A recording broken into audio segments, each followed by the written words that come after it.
ਇੱਕ ਸਿਗਰਟ ਤੇ ਦੇ ਯਾਰ। ਓਏ ਚੁੱਪ।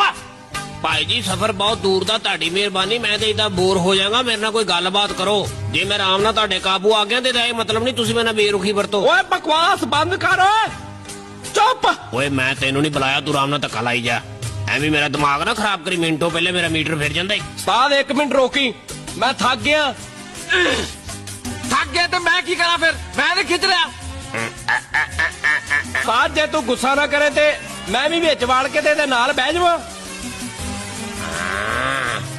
ਉਹ ਕਿਉਂ, ਪਹਿਲੇ ਮੈਂ ਬਿਨਾ ਤੂੰ ਧੱਕਾ ਲਾਈ, ਫਿਰ ਤੂੰ ਬਈ ਮੈਂ ਲਾਉਂਗਾ। ਓਏ ਮੈਂ ਨਹੀਂ ਪਾਉਣਾ ਏ, ਤੇ ਜੇ ਬਹਿਣਾ ਤੇ ਮੈਨੂੰ ਰਕਸ਼ਾ ਕਰਾ ਦੇ, ਨਹੀਂ ਤੇ ਮੈਨੂੰ ਡਰੈਸ ਸਮਝਾ ਦਿਓ, ਮੈਂ ਆਪੇ ਹੀ ਉੱਥੇ ਪਹੁੰਚ ਜਾਵਾਂਗਾ, ਪਰ ਮੈਂ ਆਪਣੇ ਨਾਲ ਕਿਸੇ ਵੀ ਕੁੱਤੇ ਬਿੱਲੇ ਨੂੰ ਨਹੀਂ ਪਾਉਣਾ।